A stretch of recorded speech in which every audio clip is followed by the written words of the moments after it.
Lui, un long fleuve tranquille. Non, mais c'est aujourd'hui certainement une des plus belles choses qui existent. Bienvenue sur Icônes et Silences, la chaîne où les légendes prennent la parole pour révéler les vérités enfouies sous la lumière des projecteurs. En 1979, Véronique Jeannot possédait le sourire le plus radieux de la France, mais aucun spectateur ne pouvait imaginer que sous un maquillage parfait, une femme de 22 ans menait en secret le combat le plus terrifiant de son existence. À cette époque, elle n'est pas seulement une actrice talentueuse, elle est la fiancée de la nation, l'incarnation d'une jeunesse insouciante et d'une joie de vivre absolue. Pourtant, lorsque les caméras s'éteignent, l'idole se retrouve tragiquement seule. Le diagnostic vient de tomber comme un couperet silencieux. Une maladie redoutable la frappe, menaçant sa vie et lui volant à jamais le droit sacré de donner la vie dans une industrie du divertissement implacable où la maladie est perçue comme un défaut impardonnable. La faiblesse n'a aucune place. Pour conserver son rôle dans le film Le Toubib, elle choisit le silence. Elle affronte les traitements dévastateurs dans l'ombre, perdant ses cheveux, ajustant une perruque et redessinant ses sourcils avant chaque prise de vue. Et c'est sur ce plateau qu'elle donne la réplique à une légende vivante du cinéma français, le grand Alain Delon, un homme puissant et exigeant dont le regard perçant ne laisse rien échapper. Comment une jeune femme épuisée pouvait-elle dissimuler une telle agonie face à un partenaire aussi intimidant ? Aujourd'hui, à 68 ans, Véronique Jeannot brise enfin ce silence vertigineux. Pourquoi la machine impitoyable du spectacle l'a-t-elle poussée à cacher sa détresse derrière un sourire de façade qui aurait pu deviner la terrible souffrance dissimulée sous les projecteurs scintillants? Et surtout, quelle a été la véritable réaction d'Alain Delon lorsqu'il a percé à jour son lourd secret dans les coulisses? La réponse à ces questions pourrait changer à jamais votre regard sur le prix de la célébrité. Mais avant de découvrir ce face-à-face bouleversant qui a marqué son existence, il nous faut remonter le temps. Comment cette jeune fille pleine de rêves a-t-elle conquis le cœur de tout un pays avant de se retrouver brusquement au bord de l'abîme? Avant que l'ombre ne vienne assombrir son destin, Véronique Jeannot a d'abord connu une ascension fulgurante digne d'un véritable conte de fées modernes. Dans la France des années 70, une nation en pleine effervescence culturelle et à la recherche de nouveaux repères, elle apparaît comme une étoile filante porteuse d'une fraîcheur inédite. Tout commence en 1973 avec le feuilleton télévisé Le Jeune Fabre. À peine âgée de 16 ans, elle incarne la douce Isabelle, captivant instantanément des millions de téléspectateurs par sa spontanéité et son innocence. Son sourire devient rapidement un rayon de soleil quotidien pour les familles françaises réunies devant leur petit écran. La consécration ne s'arrête pas là, elle enchaîne avec le rôle mythique dans Paul et Virginie, consolidant son statut d'icône romantique. Le public ne voit plus en elle une simple actrice, mais plutôt une petite sœur idéale, la confidente rêvée, la fiancée de la France. Chaque apparition publique est saluée par une vague d'affection immense, une véritable thérapie pour un pays qui se passionne pour la douceur de ses traits et la pureté de son jeu. L'année 1979 marque un tournant cinématographique majeur avec le film Le Toubib, où elle crève l'écran aux côtés du légendaire Alain Delon. C'est le sommet d'une gloire que beaucoup mettraient des décennies à atteindre. Puis, les années 80 lui offrent le rôle de sa vie avec la série culte Pause Café, en interprétant Joëlle Mazar, une assistante sociale à l'écoute d'une jeunesse en difficulté. Véronique Jeannot devient le symbole d'une génération entière. Elle n'est plus seulement une star, elle incarne l'empathie, la bienveillance et la compréhension dans une société parfois trop rigide. Son triomphe dépasse même les frontières de la télévision pour s'étendre au monde de la musique. En 1984, elle enregistre le tube inoubliable Désir Désir avec le célèbre chanteur Laurent Voulzy. Cette magnifique chanson envahit instantanément toutes les ondes radiophoniques, devenant la véritable bande sonore des étés français et scellant une romance passionnée qui fera rêver tout le pays pendant des années. Elle est absolument partout, au sommet absolu des classements, sur les couvertures étincelantes de tous les magazines, profondément adulée, célébrée et parfois secrètement enviée. Cependant, derrière cette image lisse et cette ascension vertigineuse, les premières fissures commencent à apparaître. La joie initiale de réaliser ses rêves d'enfant laisse peu à peu place à une pression écrasante. Véronique ressent les exigences d'une industrie qui refuse de la voir autrement que comme une icône parfaite et éternellement souriante. Le public la réclame sans cesse. Les producteurs enchaînent les contrats. Et le rythme effréné de cette vie sous les projecteurs devient étourdissant. Elle se donne entièrement à son public, oubliant parfois de se préserver elle-même. Dans l'euphorie de cette gloire absolue, une réalité beaucoup plus sombre se prépare en coulisses. Comment une jeune femme hissée si rapidement au sommet peut-elle garder pied lorsque la machine de l'industrie décide de prendre le contrôle total de son existence, l'univers du divertissement si prompte à fabriquer des idoles, est aussi connu pour les broyer sans aucune pitié. Alors que le monde entier applaudit ses succès, Véronique s'apprête à découvrir que chaque rayon de lumière possède une part d'ombre terrifiante. Que se passe-t-il vraiment quand les portes des studios se ferment et que l'icône parfaite doit affronter une réalité insoutenable qu'aucun de ses admirateurs ne soupçonne? Derrière l'éclat aveuglant des projecteurs, la célébrité se révèle souvent être un monstre insatiable, dévorant peu à peu l'âme de ceux qu'elle prétend couronner.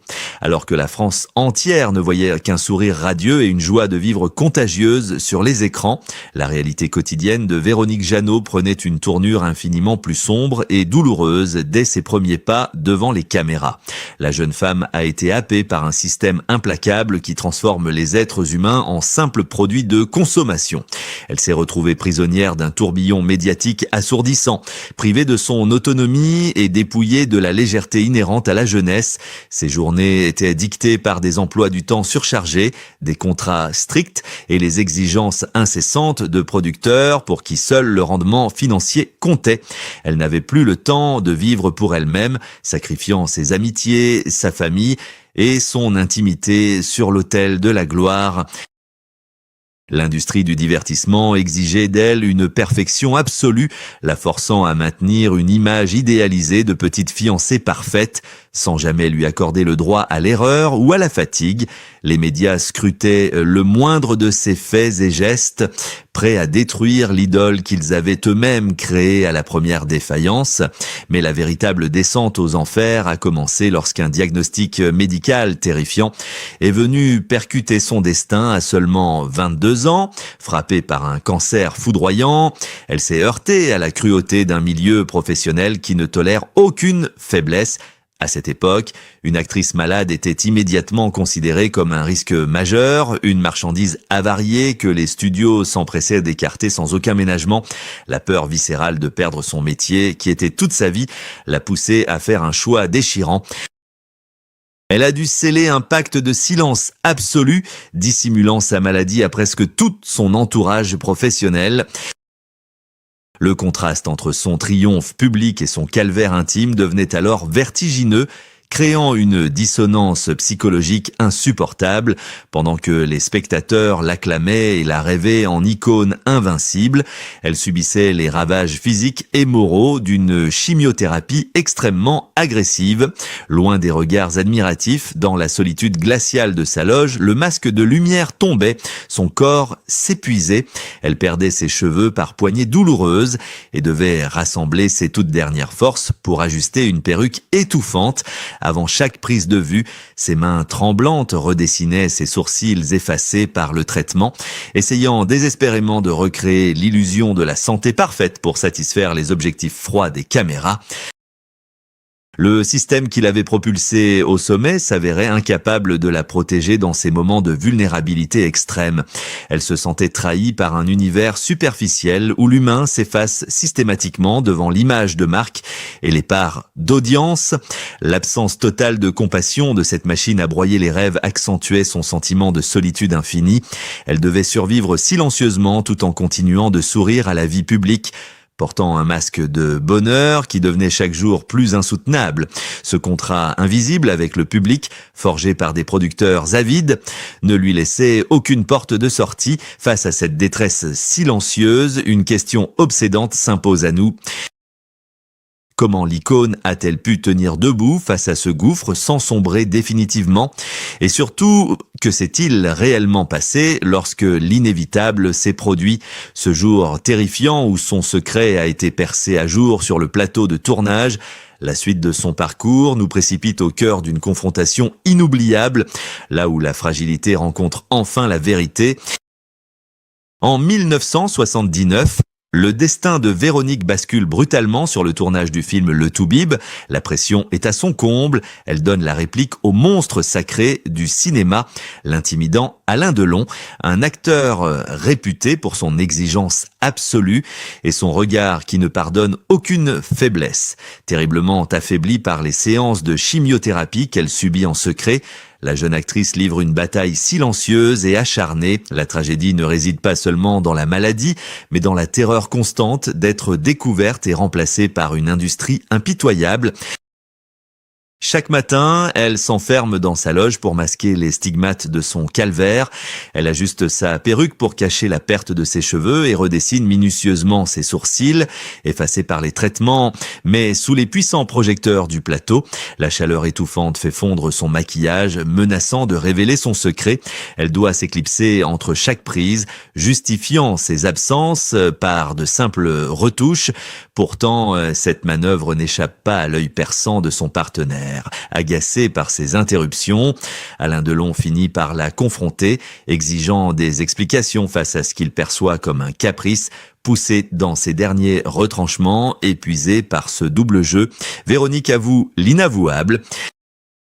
La voix tremblante, elle lui confie la vérité sur son cancer et sur ce traitement qui lui arrache à jamais la possibilité de devenir mère. Elle s'attend au pire, redoutant le renvoi immédiat. Face à cette confession déchirante, la légende du cinéma masque son émotion sous une carapace de froideur. Il lâche un simple et laconique « d'accord ». Au moins maintenant je sais, avant de tourner les talons. Cependant, derrière cette réaction se cache un immense élan de protection. Dès cet instant, Alain Delon devient son bouclier invisible contre la brutalité du monde du spectacle. Il garde son secret avec une loyauté indéfectible, veillant sur elle dans l'ombre. Malgré ce soutien inespéré, la tragédie personnelle de Véronique reste d'une violence inouïe. Le système ne s'arrête jamais de tourner. Elle doit continuer à jouer la comédie du bonheur alors que son propre corps la trahit de la manière la plus cruelle. Elle réalise avec effroi que sa gloire a un prix exorbitant. La célébrité l'a enfermée dans une cage dorée où ses larmes n'ont pas le droit de couler. Mais combien de temps un être humain peut-il étouffer un tel traumatisme avant que la douleur ne déborde des décennies plus tard ? Le poids de ce silence va finalement se transformer en une onde de choc. Que se passe-t-il lorsque l'icône meurtrie décide enfin de reprendre le contrôle de sa propre histoire et d'exposer les failles d'un milieu sans âme ? Le temps a passé, les décennies ont adouci les contours de sa douleur, et Véronique Jeannot a trouvé une forme de paix inespérée, loin des tumultes de sa jeunesse. Elle s'est tournée vers la spiritualité bouddhiste et a découvert l'amour maternel absolu en adoptant sa fille au Tibet. Pourtant, à 68 ans, une nécessité impérieuse de vérité s'impose à elle. Lors d'entretiens bouleversants et à travers ses écrits, elle décide de briser définitivement ce silence gardé pendant plus de 40 ans. Elle ne cherche ni la vengeance ni le scandale, mais elle ressent le besoin viscéral de rendre justice à la jeune fille terrifiée de 22 ans qu'elle a été, avec une voix empreinte d'une sérénité nouvelle mais d'une fermeté absolue. Elle ne pointe pas du doigt des individus précis pour les détruire, mais elle dresse un réquisitoire implacable contre un système tout entier. Elle dénonce publiquement la froideur d'une industrie du divertissement qui l'a traitée comme une simple marchandise périssable. Ces mots résonnent comme un coup de tonnerre dans le milieu de la télévision et du cinéma. Elle décrit avec une précision poignante la cruauté de la machine hollywoodienne à la française, l'obsession aveugle pour les calendriers de tournage, l'indifférence glaçante face à la maladie et l'obligation tyrannique de maintenir une image parfaite alors que son corps s'effondrait de l'intérieur. Elle raconte comment le monde du spectacle l'a dépossédée de sa propre souffrance, l'obligeant à sourire sur commande pendant qu'on lui arrachait la possibilité de donner la vie. Ce n'est plus l'idole figée sur papier glacé qui s'exprime, mais une femme puissante qui se réapproprie enfin son propre récit. En brisant ses chaînes invisibles, elle libère une parole longtemps étouffée par la peur de décevoir ou d'être remplacée. L'onde de choc est immédiate. Le public, les médias et même certains de ses anciens collaborateurs écoutent cette confession avec un mélange de stupeur et d'admiration. Ceux qui avaient grandi avec son sourire lumineux découvrent soudainement le prix exorbitant de cette lumière factice. La révélation de son combat solitaire suscite une vague d'empathie immense. Transformant la perception de toute une époque dorée du divertissement, son acte de courage devient une catharsis, non seulement pour elle-même, mais pour tous les artistes broyés par une industrie sans âme. En osant dire la vérité, elle retire le masque imposé par la célébrité pour dévoiler la femme vulnérable et résiliente qui a survécu à la tempête. Mais au-delà de sa propre libération, cette prise de parole historique nous confronte à nos propres illusions. Que nous apprend réellement le sacrifice de Véronique Jeannot sur notre fascination pour la célébrité et sur le devoir de protéger ceux qui nous font rêver. L'ultime leçon de son parcours extraordinaire nous invite à une réflexion universelle profonde. Le courage de Véronique Jeannot dépasse largement le cadre de sa propre existence pour toucher à l'universel. Son témoignage bouleversant nous force à regarder derrière le miroir aux alouettes de la célébrité et à remettre en question notre propre soif de divertissement. Que se passerait-il si l'industrie du spectacle traitait enfin les artistes comme des êtres humains fragiles et non plus comme de simples produits de consommation jetables? Sommes-nous véritablement prêts à écouter la détresse de nos idoles avant que les lumières ne s'éteignent définitivement sur leur drame? L'histoire de cette actrice emblématique n'est malheureusement pas un cas isolé dans ce milieu impitoyable.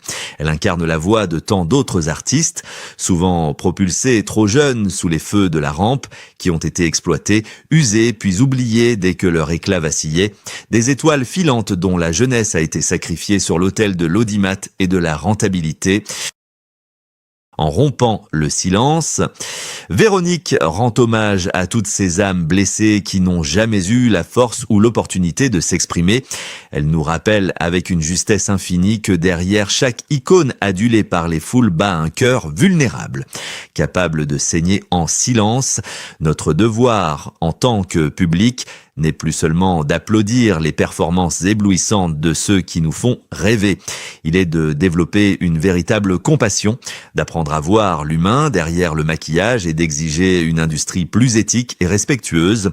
Aujourd'hui, nous avons écouté cette histoire, non pas simplement pour nous souvenir avec nostalgie d'une époque révolue, mais bien pour éveiller les consciences et provoquer un changement durable, apaisé par la sagesse et le temps, loin des rancœurs stériles. Véronique Jeannot laisse à la postérité une leçon de dignité inestimable.